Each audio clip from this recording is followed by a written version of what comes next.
ឆ្នាំថ្មីអ្វីមិនស្រឡាំងអ៊ូអាប់ណាស់អ៊ូអាប់ណាស់តើខ្ញុំត្រូវដោះស្រាយបែបណា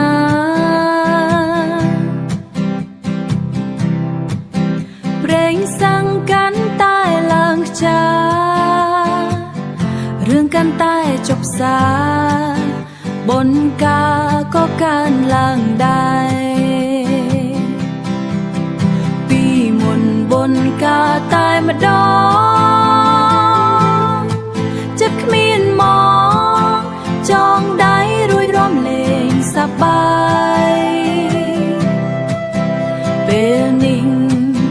ជីវិតស្ទើរតែដាច់បាយបុណ្យការគ្មានហើយละហើយលោកអើយមួយខែ10រោអស្ចារ្យណាស់ជួសជុលនាឡិកាបាន250ចងដៃការ$20ក្នុង1រោ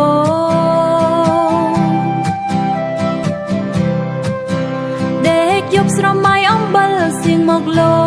ងមកបន្លាយសែនខ្លាចកន្លង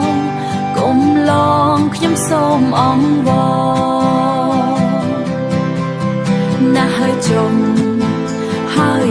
ម្ដងគេម្ដងយើងខំប្រឹងឡើងសនសំលុយចងដៃបន្តចាត់ទុកឯងជាមនុស្សល្អ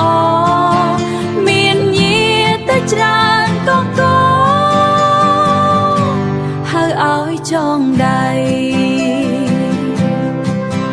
ហើយឲ្យចង